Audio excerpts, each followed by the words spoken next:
नमस्कार दोस्तों, आज नवरात्रि का चौथा दिन है। आप सभी को चौथे नवरात्र की हार्दिक शुभकामनाएं। आज नवरात्रि के चौथे दिन मैं आप सभी के समक्ष दुर्गा सप्तशती का चौथे दिन का पाठ प्रस्तुत कर रही हूँ, जिसमें दुर्गा सप्तशती का अध्याय 5, 6, 7 तथा 8 सम्मिलित हैं। दुर्गा सप्तशती के प्रथम अध्याय में हमने जाना कि देवी का प्रादुर्भाव कैसे हुआ था। दुर्गा सप्तशती के दूसरे दिन के पाठ में देवी दुर्गा द्वारा महिषासुर के वध का वर्णन किया गया है कि देवी ने कैसे महिषासुर नामक दैत्य का वध किया था। तीसरे दिन के पाठ में महिषासुर के वध से खुश होकर देवताओं ने देवी की स्तुति की और देवी से वरदान मांगा कि जब जब देवता माँ को पुकारेंगे, माँ उनकी सहायता के लिए आ जाएंगी। और देवी दुर्गा ने देवताओं की स्तुति से प्रसन्न होकर उन्हें मनवांछित वरदान प्रदान किया।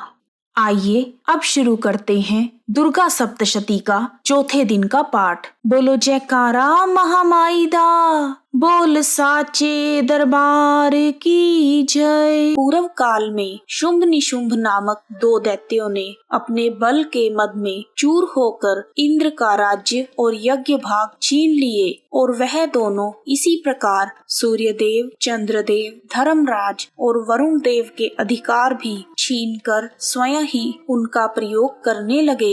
वायु और अग्नि का कार्य भी वही करने लग गए और इसके पश्चात उन्होंने जिन देवताओं के अधिकार छीने थे उनको अपने अपने स्थान से निकाल दिया। इस तरह से अधिकार छीने हुए तथा दैत्यों द्वारा अपमानित करके निकाले हुए देवता अपराजिता देवी का स्मरण करने लगे। देवी ने हमें वरदान दिया था कि मैं संपूर्ण विपत्तियों को नष्ट करके तुम्हारी रक्षा करूंगी। ऐसा सोच विचार कर सब देवता हिमालय पर गए और भगवती विष्णु माया की स्तुति करने लगे। देवताओं ने कहा, हे देवी तुम्हें नमस्कार है, शिवा तुम्हें नमस्कार है, प्रकृति और भद्रा को नमस्कार है। हम सभी रौद्र, नित्य और गौरी को नमस्कार करते हैं। ज्योत्सनामयी, चंद्र रूपिणी व सुख रूप देवी को निरंतर नमस्कार है। शरणागतों का कल्याण करने वाली वृद्धि और सिद्धि रूपा देवी हम तुम्हें नमस्कार करते हैं। नेत्री, राजाओं की लक्ष्मी तथा सावर्णी को नमस्कार है। दुर्गा को दुर्ग स्थलों को पार करने वाली दुर्गापरा, सारा सरकारिणी, ख्याति, कृष्ण और धूम्र देवी को नमस्कार है। अत्यंत सौम्य तथा अत्यंत रौद्र रूपा को हम नमस्कार करते हैं। उन्हें हम बारंबार नमस्कार करते हैं। हम सभी जगत की आधारभूत कृति देवी को बार बार नमस्कार करते हैं। जिस देवी को प्राणी मात्र विष्णु माया कहते हैं उसको नमस्कार है। जो देवी समस्त प्राणियों में बुद्धि रूप से स्थित है, निद्रा रूप से विराजमान है और जो देवी संपूर्ण प्राणियों में क्षुधा रूप से विराजमान है, छाया रूप से तथा शक्ति रूप से स्थित है, उसको हम नमस्कार करते हैं। जो देवी सब प्राणियों में तृष्णा रूप से स्थित है उसको हमारा नमस्कार है। जो देवी समस्त प्राणियों में शांति रूप से स्थित है उसको हम नमस्कार करते हैं। जो सब प्राणियों में श्रद्धा रूप से, कांति रूप से तथा लक्ष्मी रूप से स्थित है हम उसे नमस्कार करते हैं। जो देवी समस्त प्राणियों में वृत्ति रूप से स्थित है उसको हम नमस्कार करते हैं। जो देवी समस्त प्राणियों में समृद्धि रूप से स्थित है उसको हम नमस्कार करते हैं। जो देवी समस्त प्राणियों में दया रूप से, तुष्टि रूप से तथा मातृ रूप से स्थित है उसे हम नमस्कार करते हैं। और जो देवी सब प्राणियों में भ्रांति रूप से स्थित है और सब प्राणियों में नित्य व्याप्त रहती है उसको हम नमस्कार करते हैं। हे देवी तुम्हें हमारा बारंबार नमस्कार है। पूर्व काल में देवताओं ने अपने अभीष्ट फल पाने के लिए जिसकी स्तुति की है वह कल्याण की साधन भूता ईश्वरी हमारा कल्याण और मंगल करे तथा सारी विपत्तियों को नष्ट करे। असुरों के सताए हुए संपूर्ण देवता उस आदि शक्ति परमेश्वरी को नमस्कार करते हैं। तथा जो भक्ति पूर्वक स्मरण किए जाने पर तुरंत ही सब विपत्तियों को नष्ट कर देती है, वह जगदम्बा इस समय हमारा भी मंगल करे और हमारी समस्त विपत्तियों को दूर करे। इस प्रकार जब देवता देवी की स्तुति कर रहे थे तो उसी समय पार्वती देवी गंगा में स्नान करने के लिए आई। तब उनके शरीर से प्रकट होकर शिव देवी बोली, शुंभ दैत्य के द्वारा स्वर्ग से निकले हुए और निशुंभ द्वारा हारे हुए यह देवता मेरी ही स्तुति कर रहे हैं। पार्वती जी के शरीर से जो देवी निकली थी वह अंबिका थी। उन्हें संपूर्ण लोकों में कौशिकी कहा जाता है। कौशिकी के प्रकट होने के पश्चात पार्वती देवी के शरीर का रंग काला हो गया और वह हिमालय पर रहने वाली कालिका देवी के नाम से प्रसिद्ध हुई। फिर शुंभ और निशुंभ के दूत चंड मुंड वहां आए और उन्होंने परम मनोहर रूप वाली अंबिका देवी को देखा। फिर वह शुंभ के पास जाकर बोले, हे महाराज, एक अत्यंत सुंदर स्त्री हिमालय को प्रकाशित कर रही है। वैसा रंग रूप आज तक हमने किसी स्त्री का नहीं देखा। हे असुरेश्वर, आप यह पता लगाएं कि वह कौन है और उसे कैसे पाया जा सकता है। वह स्त्री स्त्रियों में हीरा है। वह अपनी कांति से 10 दिशाओं को प्रकाशित कर रही है, इसलिए आपका उसे देखना अत्यंत उचित है।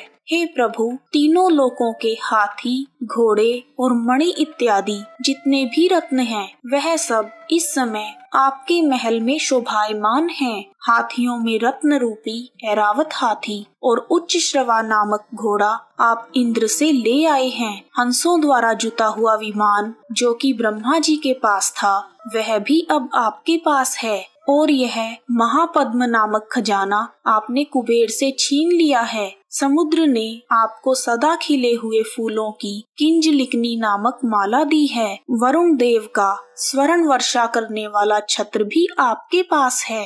रथों में श्रेष्ठ प्रजापतिक रथ भी आपके पास ही है। हे दैत्येंद्र, मृत्यु से उत्क्रांतिदा नामक शक्ति भी आपने छीन ली है और वरुण का पाश भी आपके भ्राता निशुंभ के पास ही है। समुद्र में पैदा होने वाले सभी प्रकार के रत्न आपके भाई निशुंभ के अधिकार में हैं और जो अग्नि में ना जल सके ऐसे 2 वस्त्र भी अग्निदेव ने आपको ही दिए हैं। हे दैत्यराज, इस प्रकार सारी रत्न रूपी वस्तुएं आप संग्रह कर चुके हैं। फिर आप स्त्रियों में रत्न रूपी अनुपम स्त्री को क्यों ग्रहण नहीं करते? चंड मुंड के यह वचन सुनकर शुंभ ने विचार किया कि सुग्रीव को अपना दूत बनाकर देवी के पास भेजा जाए। दैत्यराज ने उसको सब कुछ समझा दिया और कहा कि वहां जाकर तुम उसे अच्छी तरह समझाना और कुछ ऐसा करना जिससे वह प्रसन्न होकर तुरंत ही मेरे पास चली आए।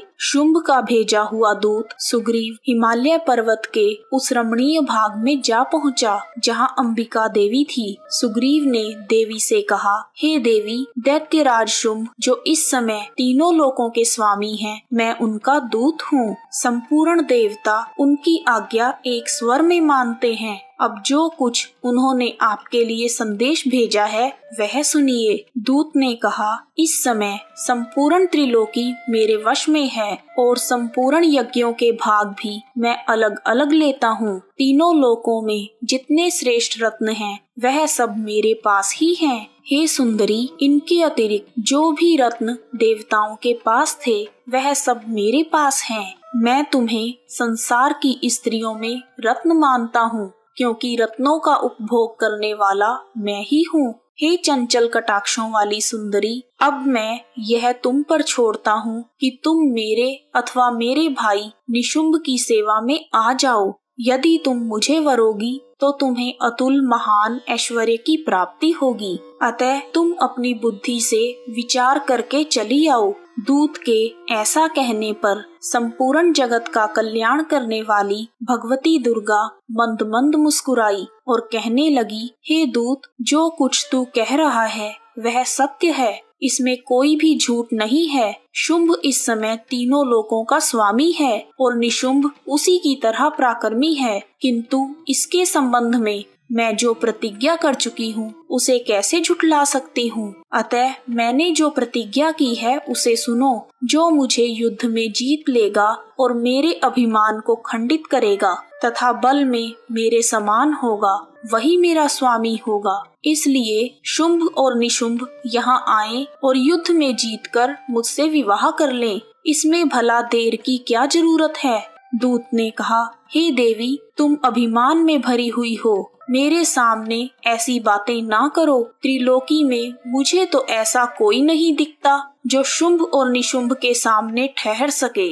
जब अन्य देवताओं में से कोई भी शुंभ व निशुंभ के सामने युद्ध में नहीं ठहर पाया, तो फिर तुम जैसी स्त्री उनके सामने रणभूमि में कैसे ठहर सकेगी। तुम मेरा कहना मानकर उनके पास चली जाओ, नहीं तो जब वह तुम्हें केश पकड़कर घसीटते हुए ले जाएंगे तो तुम्हारा गौरव नष्ट हो जाएगा। इसलिए मेरी बात मान लो। देवी ने कहा, जो कुछ तुमने कहा ठीक है। शुंभ और निशुंभ बड़े बलवान हैं, लेकिन मैं क्या कर सकती हूँ। मैं बिना विचारे प्रतिज्ञा कर चुकी हूँ। इसलिए तुम जाओ और मैंने जो कुछ कहा है वह सब आदर पूर्वक दैत्यराज से कह दो।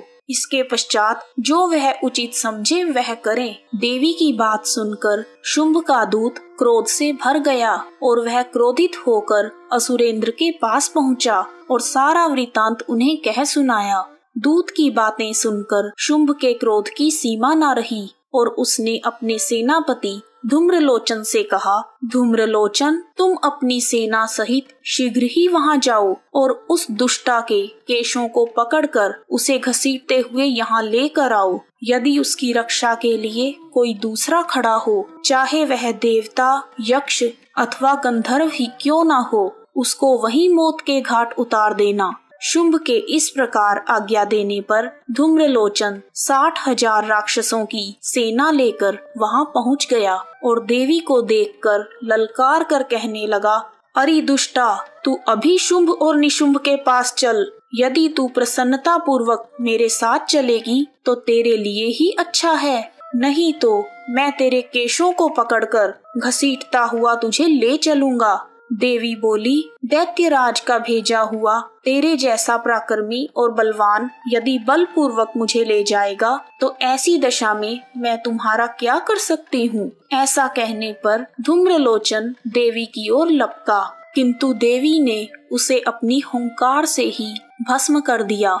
यह देखकर असुर सेना क्रोधित होकर देवी की ओर बढ़ी, परंतु अंबिका ने उन पर तीखे बाणों, शक्तियों तथा फरसों की वर्षा आरंभ कर दी। इतने में देवी का वाहन भी अपनी ग्रीवा के बालों को झटकता हुआ तथा गर्जना करता हुआ राक्षस सेना पर कूद पड़ा। उसने कई असुर अपने पंजों से, कई अपने जबड़ों से और कई को धरती पर पटक कर अपनी दाढ़ी से घायल करके मार डाला।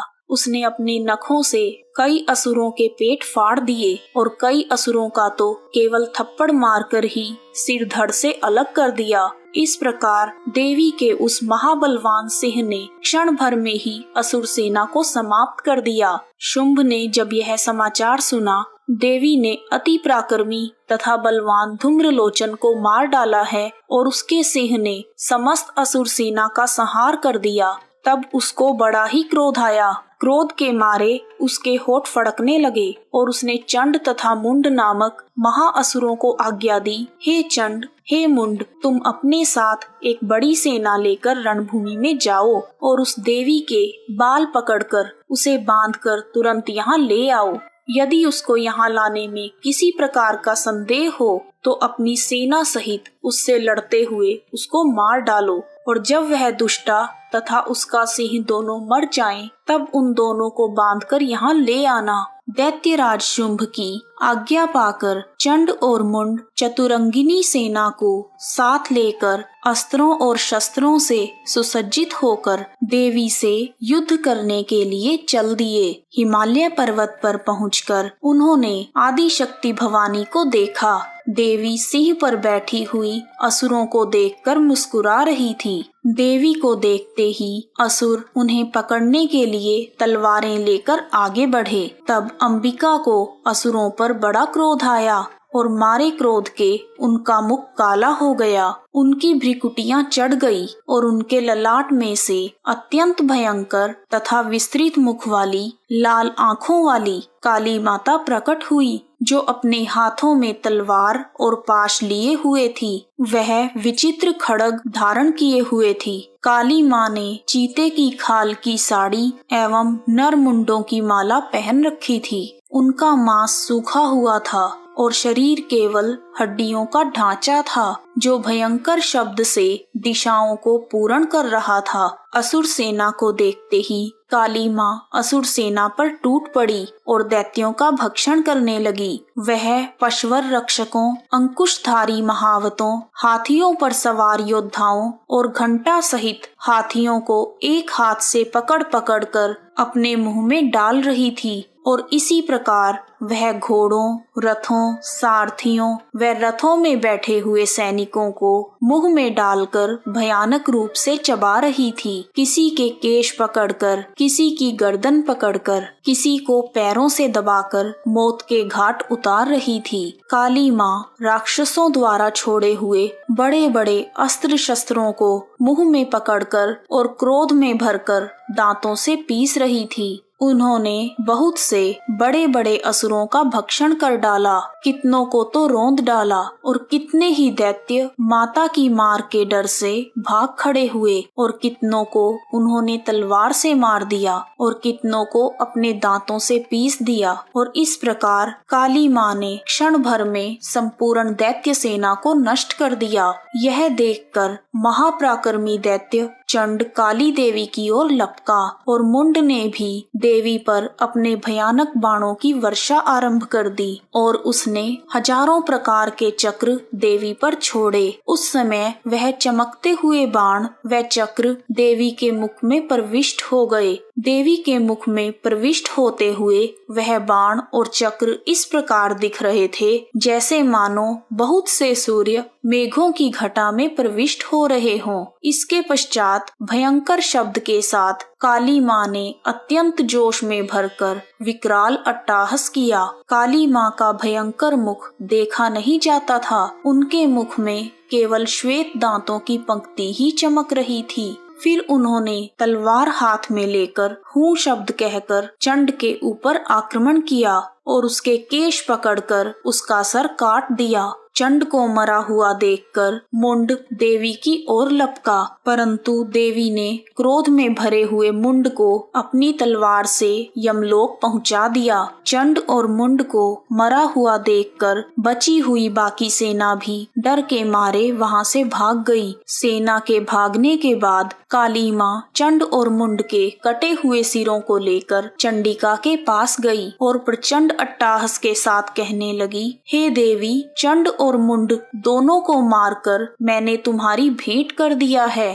अब शुंभ और निशुंभ का वध आपको स्वयं करना है। वहां लाए हुए चंड और मुंड के सिरों को देखकर कल्याणमयी चंडी ने काली से मधुर वाणी में कहा, हे देवी, क्योंकि तुमने चंड और मुंड को मारकर मेरी भेंट चढ़ाया है, इस समस्त संसार में तुम्हें चामुंडा के नाम से जाना जाएगा। इस समस्त संसार में जो भी तुम्हें सच्चे मन से ध्याएगा और तुम्हें याद करेगा, उसे सभी प्रकार के भय से मुक्ति मिल जाएगी। चामुंडा देवी की जय। चंड और मुंड नामक असुरों के मारे जाने से और बहुत सारी सेना के नष्ट हो जाने से असुरों के राजा शुंभ को बहुत क्रोध आया और क्रोध से भरकर उसने अपनी संपूर्ण सेना को युद्ध के लिए तैयार होने की आज्ञा दी। दैत्यराज शुंभ ने राक्षस कुल की सभी जातियों को देवी से युद्ध करने के लिए बुलावा भेजा। शुंभ के बुलाते ही असुर कुल के सभी राक्षस अपनी अपनी सेनाओं के साथ वहां पहुंच गए। सभी राक्षसों के आने पर शुंभ ने सभी को संबोधित करते हुए कहा, अब उदायुध नामक 86 सेनापति अपनी सेना के साथ युद्ध के लिए जाएंगे और कंबू नामक 84 सेनापति भी युद्ध के लिए जाएंगे। जाएं और कोटिवीर्य नामक 50 सेनापति और धूम्रकुल नाम के 100 सेनापति युद्ध के लिए प्रस्थान करें। कालक, मौर्य और कालकेय आदि भी मेरी आज्ञा से युद्ध के लिए तैयारी करें। इस प्रकार बड़े बड़े भयंकर और पराक्रमी असुरों का स्वामी शुंभ आज्ञा देकर बहुत बड़ी सेना के साथ युद्ध के लिए चला। विशाल सेना को अपनी ओर आता देखकर चंडिका ने अपने धनुष की टंकोर से पृथ्वी और आकाश के बीच का भाग गुंजा दिया। देवी के सिंह ने भी भीषण गर्जना की। दैत्यों के नाश के लिए और देवताओं के हित के लिए ब्रह्मा, शिव, कार्तिकेय, विष्णु तथा इंद्र आदि देवों की शक्तियां जो अत्यंत पराक्रम और शौर्य से संपन्न थी, उनके शरीर से निकलकर उसी रूप में चंडिका देवी के पास आई। जिस देवता का जैसा रूप था, जैसे आभूषण थे और जैसा वाहन था, वैसे ही रूप, आभूषण और वाहन लेकर देवताओं की शक्तियां दैत्यों से युद्ध करने के लिए पहुंची। हंस से जुते हुए विमान में बैठकर रुद्राक्ष की जाप माला तथा कमंडल धारण करके ब्रह्मा जी की शक्ति ब्राह्मी देवी आई और वृषभ पर सवार होकर हाथ में त्रिशूल लेकर महानाग का कंकण पहनकर और चंद्र रेखा से भूषित होकर भगवान शंकर की शक्ति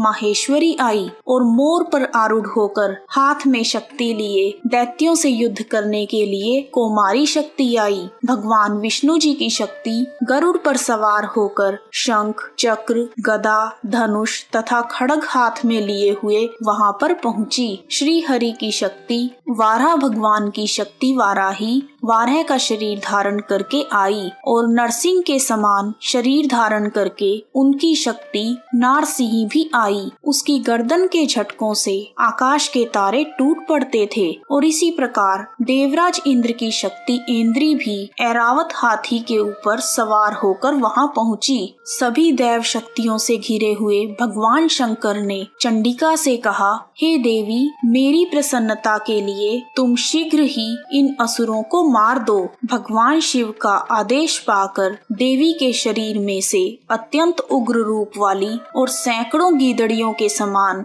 आवाज करने वाली चंडिका शक्ति प्रकट हुई। उस अपराजिता देवी ने जटाधारी भगवान भोलेनाथ से कहा, हे प्रभु, आप मेरी ओर से दूत बनकर शुंभ और निशुंभ के पास जाइए। उन अहंकारी दैत्यों तथा उनके अलावा और भी जो दैत्य वहां युद्ध के लिए मौजूद हों, उन सभी से कहें, अगर तुम्हें अपने जीवित रहने की इच्छा है तो त्रिलोकी का राज्य इंद्र को सौंप दो। देवताओं को उनका यज्ञ भाग मिलना आरंभ हो जाए और तुम पाताल लोक को लौट जाओ। किंतु यदि बल के अहंकार से तुम्हारी लड़ने की इच्छा हो तो फिर युद्ध क्षेत्र में आ जाओ। तुम्हारे मांस से मेरी योगिनियां तृप्त हो जाएंगी। जिस देवी ने भगवान शंकर को दूत बनाकर शुंभ निशुंभ के पास भेजा था, वह संसार में शिव दूती के नाम से प्रसिद्ध हुई। भगवान शिव से देवी का संदेश पाकर उन दैत्यों के क्रोध की सीमा न रही और वह युद्ध करने के लिए युद्ध क्षेत्र में पहुंच गए। वहां पहुंचकर दैत्यों ने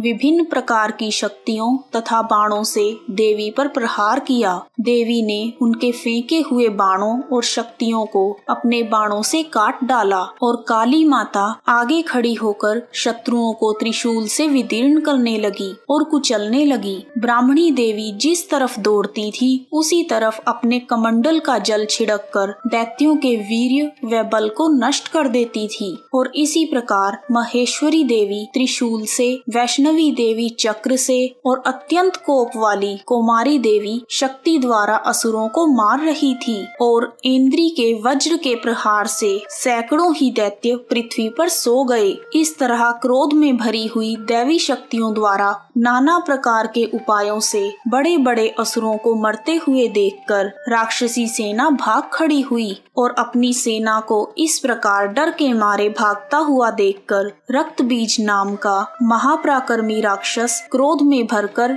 युद्ध के लिए आगे बढ़ा। उसके शरीर से रक्त की बूंदें पृथ्वी पर जैसे ही गिरती थी तुरंत वैसे ही शरीर वाला तथा उतना ही बलवान दैत्य पृथ्वी पर उत्पन्न हो जाता था। रक्त बीज गदा हाथ में लेकर इंद्री के साथ युद्ध करने लगा। जब इंद्री ने अपने वज्र से उसको मारा तो घायल होने के कारण उसके शरीर का बहुत सा रक्त बहने लगा और उसकी प्रत्येक बूंद से उसके समान ही बलवान तथा महापराक्रमी अनेकों दैत्य भयंकर रूप से प्रकट हो गए। वह सब दैत्य रक्त बीज के समान ही बलवान तथा तेजवान थे। जब इंद्री के वज्र के प्रहार से उसके मस्तक पर चोट लगी तो रक्त और भी बहने लगा और उससे हजारों ही पुरुष उत्पन्न हो गए। क्रोध में भरकर उस महादैत्य ने सब देवी शक्तियों पर अलग अलग गदा से प्रहार किया और माताओं ने भी अपनी शक्ति से उसको बार बार घायल किया, जिसका परिणाम यह हुआ